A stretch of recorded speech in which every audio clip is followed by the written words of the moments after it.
Hello dear students, today we are going to learn and understand the question and answers of lesson number 2 plants, structure and function from 7th standard general science. Textbook मध्ये page number 15 वर हा exercise दिलेला आहे. आजच्या व्हिडिओमध्ये या exercise मध्ये जे क्वेश्चन्स विचारलेले आहेत त्यांचे आन्सर्स आपण डिस्कस करणार आहोत. सो फर्स्ट क्वेश्चन आहे give examples of 3 plants that have. आता इथे आपल्याला 3 एक्झाम्पल्स सांगायचे आहेत ज्यांच्यामध्ये स्पायनी फ्रूट्स आहेत, स्पायनी स्टेम आहे, red flowers, yellow flowers, leaves which close at night, single seeded fruits, many seeded fruits. चला वन बाय वन आपण आन्सर डिस्कस करूयात. आता इथे आपल्याला स्पायनी फ्रूट्स असणारे 3 प्लांट्स सांगायचे आहेत. आता स्पायनी म्हणजे काय तर काटेरी आवरणाची फळे आपल्याला सांगायची आहेत. मग कोणती कोणती आहेत ती तर फणसाला काय म्हणतात जॅकफ्रूट, त्यानंतर दतुरा, कॅस्टर. हे पहा, हे आहे फणस, हे आहे धतुरा आणि हे आहे कॅस्टर. Next spiny stem. आता इथे आपण फ्रूट्स सांगितले ना स्पायनी, आता इथे स्पायनी स्टेम सांगायचे आहे, म्हणजेच ज्यांच्या स्टेमवर खोडावर काटे आहेत असे प्लांट्स आपल्याला सांगायचे आहेत. सो हे पहा cactus, silk floss tree, silk cotton tree. हे पहा स्टेमला अशा प्रकारे काटे असतात. तर कोणकोणते आहेत ते प्लांट्स तर cactus, silk floss tree, silk cotton tree. त्यानंतर रेड फ्लावर्स असणारे 3 प्लांट्स आपल्याला सांगायचे आहेत. खूप इझी आहे हो की नाही. सो फर्स्ट आपल्या डोळ्यासमोर येतं रेड फ्लावर कोणतं, येस रोज, त्यानंतर हिबिस्कस, त्यानंतर ट्युलिप्स. येलो फ्लावर्स कोणत्या प्लांट्सला असतात तर मारीगोल्ड, झेंडूची फुलं हो की नाही, marigold, daffodil, sunflower. Leaves which close at night असे प्लांट्स आपल्याला सांगायचे आहेत की ज्यांचे लिव्स पाने रात्रीच्या वेळी मिटतात. तर कोणते आहेत ते आमला, गुलमोहर, rain tree. Single seeded fruits खूप इझी क्वेश्चन आहे हो की नाही.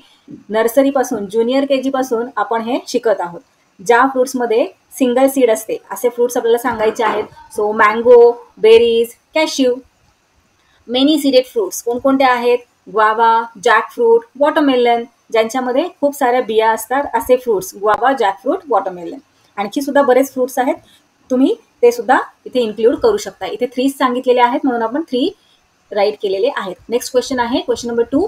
Observe any one flower and it's various parts and describe it in your on words. आता इथे काय क्वेश्चन विचारलेला आहे की कोणत्याही एका फ्लावरचे तुम्हाला निरीक्षण करायचे आहे आणि त्याचे जे वेगवेगळे पार्ट्स आहेत त्यांचा अभ्यास करायचा आहे आणि त्यांचे वर्णन तुमच्या शब्दात आकृती काढून डायग्राम काढून तुम्हाला इथे सांगायचे आहे, डिस्क्राईब करायचे आहे.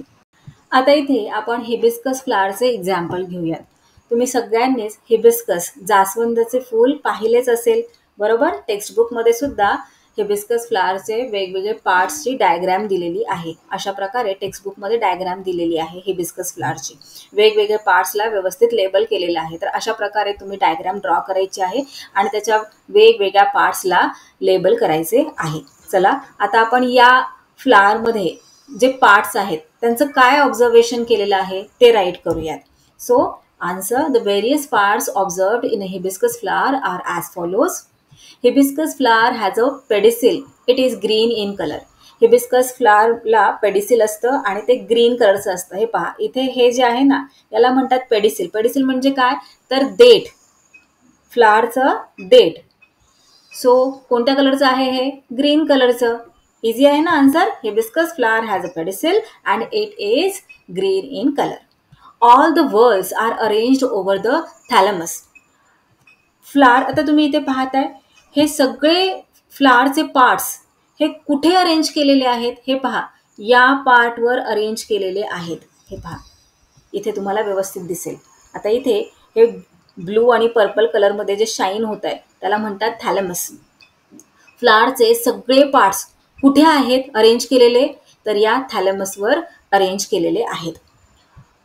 4 important floral whorls are seen clearly. आणि जे 4 इम्पॉर्टंट वर्ल्स आहेत ते व्यवस्थित आपल्याला दिसत आहेत. ते कोणते आहेत ते आता आपण पाहूयात. सो फर्स्ट आहे कॅलिक्स, त्यानंतर कोरोला, अँड्रोसियम आणि गायनोसियम. कॅलिक्स म्हणजे काय ते आपण पाहूयात. Calyx has 5 sepals. This part is green. कॅलेक्सला 5 सेपल्स असतात आणि हा जो पार्ट असतो हा ग्रीन कलरचा असतो. आता जेव्हा फूल हे कळीच्या अवस्थेत असतं तेव्हा ग्रीन कलरच्या पेटल्सच्या आतमध्ये असतं. हे पहा, अशा प्रकारे हे ग्रीन कलरच्या पेटलसारखं आपल्याला दिसतंय ना, तर यालाच म्हणतात कॅलेक्स. आणि जेव्हा फूल उमलल्यानंतर हे कॅलेक्स सुद्धा थोडंसं लूज होतं, फुलाच्या बाहेर येतं, हो की नाही. आणि हे किती असतात कॅलेक्स, तर हे 5 असतात. Corolla Corolla is made up of 5 petals which are big and bright red in colour. Corolla हा 5 पेटल्सने बनलेला असतो आणि या ज्या पेटल्स असतात त्या मोठ्या असतात, ब्राईट रेड कलरच्या असतात. तुम्हाला तर माहीतच आहे, पाहिलं ना तुम्ही हिबिस्कसचं फ्लावर, किती पेटल्स असतात त्याला, 5 पेटल्स असतात आणि त्या पेटल्स मोठ्या असतात आणि येस, ब्राईट रेड कलरच्या असतात. The petals are free from each other. आणि प्रत्येक पेटल ही आपण वेगवेगळी करू शकतो ना, हो की नाही. सो सगळ्या पेटल्स ह्या फ्री असतात, एकमेकांपासून, एकमेकांना जोडलेल्या नसतात. अँड्रोसियम. आता अँड्रोसियम म्हणजे काय? This part is male part of the flower. Next diagram मध्ये आपण पाहूयात. हे पहा, इथे ही डायग्राम तुम्हाला समजून सांगण्यासाठी मी ही डायग्राम इथे घेतलेली आहे. तुम्ही ही तुमच्या नोटबुकमध्ये ड्रॉ करायची नाही आन्सर लिहिताना. अँड्रोसियम म्हणजे काय हा पार्ट तुम्हाला कळावा यासाठी मी ही डायग्राम घेतलेली आहे. सो तुम्ही आन्सरमध्ये फक्त हीच डायग्राम ड्रॉ करायची आहे. So this part is male part of the flower. हा फ्लावरचा मेल पार्ट आहे. कोणता? Androecium. The stamen looks like a long tube. At the end of this tube are seen anthers. आता इथे हे पहा, हे आहे अँड्रोसियम आणि अँड्रोसियममध्ये काय काय असतं तर अँथर आणि फिलामेंट असतं. आता अँथर कुठे आहे हे पहा, हा जो वरचा भाग आहे ना येलो कलरचा, हा आहे अँथर. आणि फिलामेंट काय आहे तर हा असा जो खाली पार्ट गेलेला आहे येलो कलरचा, ते आहे फिलामेंट. मग हे जे पूर्ण आहे, जे इथून स्टार्ट होत आहे आणि असं वरती इथे जाऊन इथे असं ट्यूब सारखं इथे तयार होत आहे, याला काय म्हणतात? अँड्रोसियम. आणि हा काय आहे फ्लावरचा तर मेल पार्ट आहे. चला पुन्हा एकदा रीड करूयात. This part is male part of the flower. The stamen looks like a long tube. तर हे जे स्टॅमेन आहे ते एका लांब ट्यूब सारखं दिसतंय की नाही आपल्याला. So the stamen looks like a long tube. At the end of this tube are seen anthers. या ट्यूबच्या एंडला हे अँथर्स आहेत. Anthers are attached to this tube by tiny filament. आणि अँथर्स अटॅच्ड आहेत कशाला तर या फिलामेंटला. Pollen grains are seen on the anthers. Pollen grains कुठे आहेत तर या अँथर्सवर आहेत. वरती तुम्ही या अँथर्सवर हात जर लावला ना तर तुमच्या हातावर येलो येलो कलरचे पॉलेन लागतात. So some of the pollen grains stuck up to the hands. आता नेक्स्ट पाहूयात गायनोसियम. इथे पहा, या डायग्राममध्ये तुम्हाला इथे दिसेल गायनोसियम. या पार्टला काय म्हणतात? गायनोसियम. आणि हा कशाने बनलेला आहे? हा कार्पेलने बनलेला आहे. आणि कार्पेलमध्ये काय काय आहे तर ओव्हरी आहे, स्टाईल आहे आणि स्टिग्मा आहे. रीड करूयात. The female reproductive part of the flower which is made up of carpels. Female reproductive part आहे आणि तो कशाने बनलेला आहे? कार्पेल्सने. आणि each carpel consists of stigma, style and ovary. आणि प्रत्येक कार्पेलमध्ये काय काय आहे हे पहा. इथे खाली ओव्हरी आहे, मग हा जो वरचा पार्ट आहे त्याला म्हणतात स्टाईल आणि अगदी टॉपचा जो पार्ट आहे त्याला म्हणतात स्टिग्मा. तर each carpel consists of stigma, style and ovary. आणि या सगळ्याला काय म्हणतात? गायनोसियम. गायनोसियम हा काय आहे? फिमेल रिप्रोडक्टिव्ह पार्ट आहे. क्वेश्चन नंबर 2चे हे आहे complete answer. Now let's see question number 3. What are the similarities and differences between. आता इथे खाली काही गोष्टी दिलेल्या आहेत, त्यांमध्ये साम्य काय आहे आणि फरक काय आहे ते आपल्याला सांगायचे आहे. सो फर्स्ट आहे ज्वार अँड मूग. तर यामध्ये साम्य काय आहे तर दोघेही अन्नपदार्थ आहेत. Both are foodstuffs. आता फरक काय आहे ज्वारी आणि मुगामध्ये? चला पाहूयात. Jowar is a monocotyledonous plant and moong is a dicotyledonous plant. कशी असते ज्वार? ज्वारी कशी असते? ज्वारीची भाकरी खाता की नाही तुम्ही? मग जेव्हा ते दळण पीठ त्याचं करण्याआधीची ज्वारी तुम्ही पाहिली असेल. हे पहा, अशा प्रकारे असते ज्वारी आणि हे ज्वारीचं प्लांट आहे. आणि मूग सुद्धा तुम्ही पाहिले असतील, अशा प्रकारे असतात मूग. आणि या मुगाला भिजवल्यानंतर त्याचं वरचं साल काढायचं आणि मग बघायचं तुम्हाला तो मूग कसा दिसतो. त्या मुगाचे 2 पार्ट झालेले असतात, हो की नाही. ज्वारीला भिजवून तुम्ही त्याचे 2 पार्ट करू शकता का? नाही करू शकत, हो की नाही. म्हणून त्याला काय म्हणतात, मोनोकॉटिलेडॉनस. हे पहा, इथे हे अशा प्रकारे सिंगल असतं, त्यामुळे त्याला मोनोकॉटिलेडॉनस असं म्हणतात. पण जेव्हा अशा प्रकारे 2 पार्ट तयार होतात तेव्हा त्याला म्हणतात डायकॉटिलेडॉनस. मुगाचे कसे पार्ट होतात, 2 पार्ट तयार होतात. तुम्ही पहा, एक एक्सपेरिमेंट करून पहा, मुगाला भिजवून पहा. रात्री तुम्ही मूग भिजत घाला आणि सकाळी उठल्यानंतर वरचं जे ग्रीन कलरचं कवर आहे ते बाहेर काढून टाका आणि मग बघा मुगाचे 2 व्यवस्थित सिमिलर पार्ट तयार होतात की नाही. मग म्हणून त्याला काय म्हणतात, डायकॉटिलेडॉनस. पण तोच प्रयोग जर तुम्ही मक्याबरोबर केला, कॉर्न माहितीये ना, मका, त्याच्याबरोबर केला किंवा ज्वारी बरोबर केला, गव्हाबरोबर केला, तर तुम्हाला तसे ते 2 पार्ट होणार नाहीत. म्हणून त्याला काय म्हणतात, मोनोकॉटिलेडॉनस, एकदलीय, आणि डायकॉटिलेडॉनस म्हणजे द्विदलीय. So jowar is a monocotyledonous plant, moong is a dicotyledonous plant. Jowar seed has single cotyledon, जसं की आत्ता आपण चर्चा केली, सिंगल कॉटिलेडॉन आहे. Moong seed has 2 cotyledons. Jowar grain is full of carbohydrates. ज्वारीमध्ये काय, खूप कार्बोहायड्रेट्स असतात. तर मुगामध्ये काय असतं, प्रोटीन्स असतात. Jowar grains are seen in cobs. इथे तुम्हाला दिसतंय कशा प्रकारे कॉब्स असतात, कॉबमध्ये ज्वार येत असतं.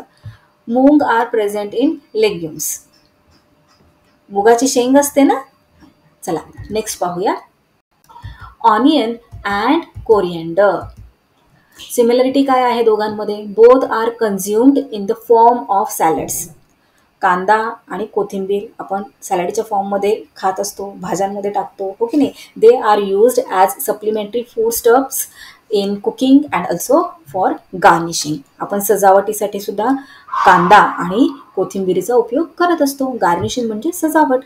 सॅलड जेव्हा आपण बनवतो किंवा भाजी बनवलेली आहे आणि त्याच्यावर मग आपण कोथिंबीर छान अशी टाकतो, सो गार्निशिंग करण्यासाठी आपण ऑनियन आणि कोरिएंडरचा उपयोग करत असतो. आता फरक काय आहे दोघांमध्ये, चला पाहूयात. Onion is a monocotyledonous plant. जसं की आपण आता पाहिलं मोनोकॉटिलेडॉनस म्हणजे काय. सो ऑनियन काय आहे, मोनोकॉटिलेडॉनस प्लांट आहे. आणि कोरिएंडर काय आहे, हे पहा, हे धने, या धन्यांपासून कोथिंबीर तयार होते. धने जर आपण पेरले, मातीमध्ये लावले, तर अशा प्रकारे कोथिंबीर तयार होते धन्यांपासून. आणि धना तुम्ही असा हाताने असा थोडासा चुरगळून पहा, त्याचे 2 पार्ट्स तयार होतात. So coriander is dicotyledonous plant. Onion is grown from seed or its bulb. Coriander is grown from its seeds, जसं की मी आता तुम्हाला सांगितलं. The edible onion is actually a modified leaf. तुम्हाला ही गोष्ट माहीत आहे का, की जो कांदा आपण खातो ना, ते ॲक्च्युली एक लीफ आहे. Coriander are leaves. नेक्स्ट पाहूयात, leaves of banana and mango. Similarity काय आहे दोघांमध्ये, both the leaves have religious importance and sacred. दोन्हीही जे लीव्स आहेत, बनानाचे आणि मँगोचे, हे आपण धार्मिक कामासाठी वापरत असतो. आता फरक काय आहे दोघांमध्ये, हे पहा, हे आहे बनानाचं लीफ आणि मुगाचं लीफ हे अशा प्रकारचं असतं थोडंफार. Banana is a monocotyledonous plant. Monocotyledonous plant आहे banana. Mango is a dicotyledonous plant.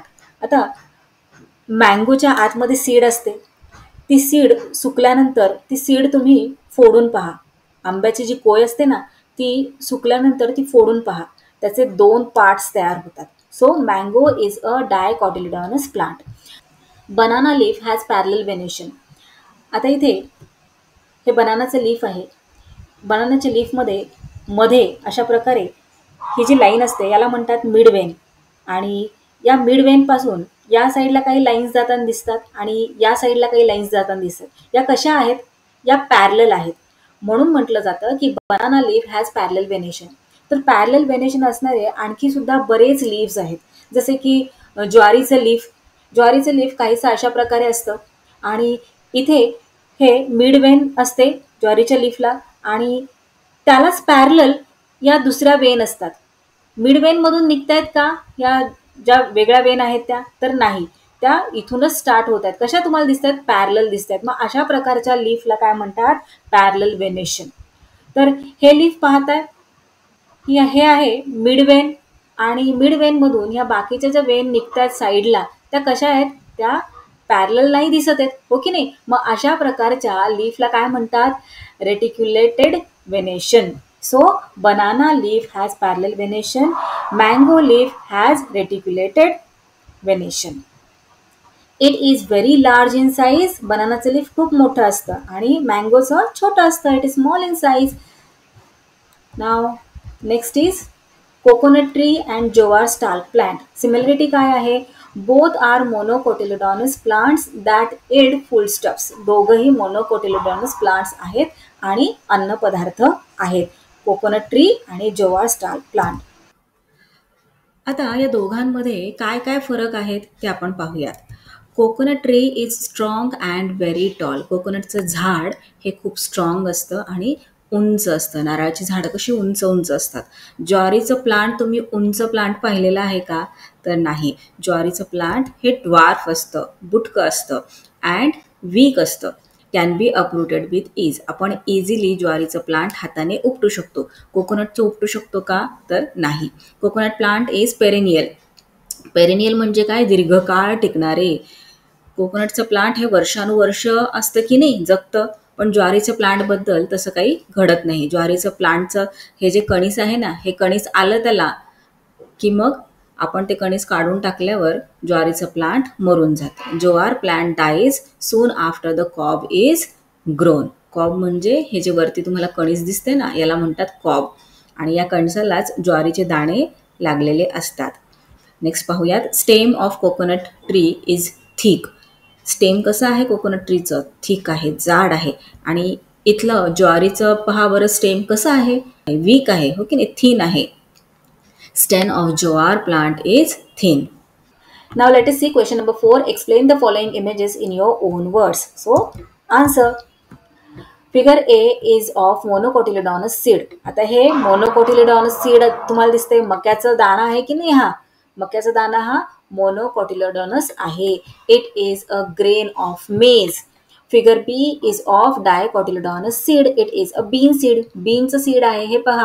dicotyledonous आहे. 2 पार्ट्स तयार झालेले आहेत. Each figure show entire seed or grain and a longitudinal section of the same. या दोघांचंही longitudinal सेक्शन दाखवलेलं आहे. म्हणजे काय? सोप्या भाषेत सांगायचं झालं तर दोघांनाही वरून असं खालीपर्यंत कापलेलं आहे आणि कापल्यानंतर न आपल्याला कसं दिसतंय? इथे वरून कापल्यानंतर 2 बरोबर सेम पार्ट्स तयार झालेले आहेत आणि इथे काय झालेलं आहे? इथे तसे 2 पार्ट्स झालेले आहेत का? नाही. म्हणून तर याला मोनोकोटिलेडॉन म्हणतात आणि याला डायकोटिलेडॉन म्हणतात. नेक्स्ट पाहूयात. In figure A the radicle and plumule is seen inside the covering surrounded by starchy substance. There is a single cotyledon. आता हे सिंगल कॉटिलेडॉन आहे आणि इथे आपल्याला रॅडिकल आणि प्युमिल याच्या आतमध्ये दिसत आहे आणि ते कशाने सराउंड आहे? तर स्टारची सबस्टन्सने सराउंड आहे. तुम्ही मक्याचा दाणा पाहिलेला आहे की नाही? तो आपण फोडल्यानंतर कसं स्टारची सबस्टन्स असतो, त्याच्या आतमध्येच रॅडिकल आणि प्युमिल तयार होत असतं. फिगर बी मध्ये काय दिसतंय? The radicle and plumule are seen on the upper side of cotyledon. कॉटिलेडॉनच्या वरती इथं तुम्हाला दिसतंय, हो की नाही? There are 2 cotyledons. इथे 2 कॉटिलेडॉनस आहेत. खूप इझी आहे. Question number 5. Describe the functions of various parts of a plant. आता जसं आपल्याला बॉडी पार्ट्स असतात, हात, कान, नाक, पाय, हो की नाही? आणि प्रत्येक बॉडी पार्ट आपलं आपलं काम करत असतो. त्याचप्रमाणे प्लांट्सला सुद्धा पार्ट्स असतात आणि प्रत्येक पार्ट हा आपलं आपलं काम करत असतो. प्रत्येक पार्टचं वेगळं काम असतं. चला, प्लांट्सचे पार्ट्स तर तुम्हाला माहीतच आहेत कोणते कोणते आहेत. आता त्यांचं काय फंक्शन आहे, काय काम आहे ते सुद्धा आपण पाहूयात. So various parts of the plant are as follows. root, stem, leaves, flowers and fruit. These are the parts of the plant. आता फंक्शन पाहूयात रूटचं. रूट काय काम करतं? Roots hold the soil firmly and अँकर the plant. Roots absorb water and nutrients from the soil. Roots helps in preventing soil erosion. खूप simple आहे. Function of the stem. स्टेमचं काय काम आहे? To hold all the branches of the plant. प्लांटच्या सगळ्या branches कशाला कनेक्टेड असतात? तर स्टेमला कनेक्ट असतात, हो की नाही? To perform function of photosynthesis as in cactus. Cactus सारख्या प्लांटमध्ये स्टेमच फोटोसिंथेसिसचं काम करत असतं. इतर जे प्लांट्स आहेत त्यामध्ये लीव्स फोटोसिंथेसिसचं काम करत असतं, राईट. पण कॅक्टसमध्ये फोटोसिंथेसिसचं काम कोण करतं? आपण चॅप्टर नंबर 1 मध्ये पाहिलं होतं. कॅक्टसला जे काटे असतात ना, ते लीव्ह असतात कॅक्टसचे. पण जे तो ग्रीन कलरचा फ्लेशी पार्ट आपल्याला दिसत असतो कॅक्टसचा, तो काय असतं? ते असतं स्टेम प्लांटचं. आणि ते कोणत्या कलरचं असतं? ग्रीन कलरचं असतं. ते ग्रीन कलरचं काय असतं? कारण फोटोसिंथेसिस परफॉर्म करण्यासाठी.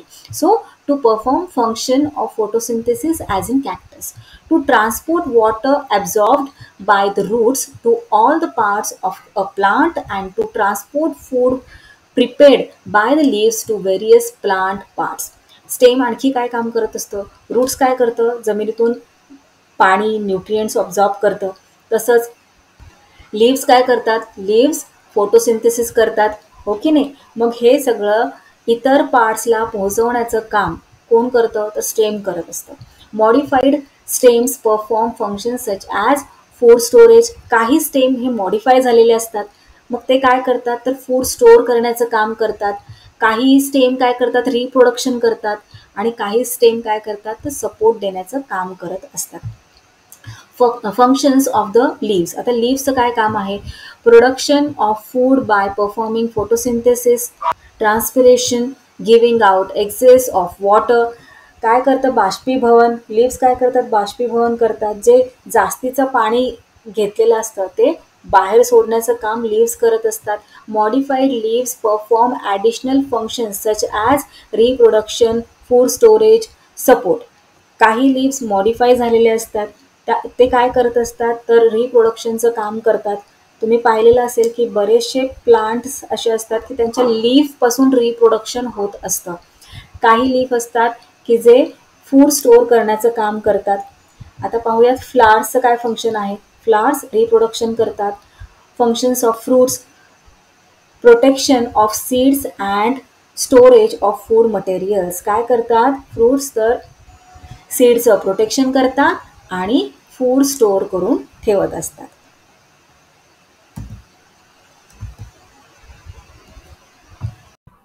Question 6. Certain properties are mentioned below. इथे खाली काही प्रॉपर्टीज दिलेल्या आहेत. Find a leaf corresponding to each property and describe those plants. मग आता आपल्याला काय करायचं आहे? ही प्रॉपर्टी असणारे लीव्स कोणते आहेत ते सांगायचं आहे आणि त्या प्लांटचे वर्णन आपल्याला करायचे आहे. सो फर्स्ट प्रॉपर्टी दिलेली आहे लीव्स विथ स्मूथ सरफेस. मग असे कोणते लीव्स आहेत, कोणत्या प्लांटचे लीव्स आहेत की ज्यांचं सरफेस स्मूथ आहे? असे बरेच प्लांट्स आहेत की ज्यांचे लीव्स स्मूथ आहेत. आपण एक्झाम्पल घेऊयात बनाना ट्रीचे. बनाना ट्रीचे लीफ हे स्मूथ सरफेसचे असते. सो त्या ट्रीचे वर्णन करूयात. Banana plant has smooth leaves which are used as feeding plate in many states of India.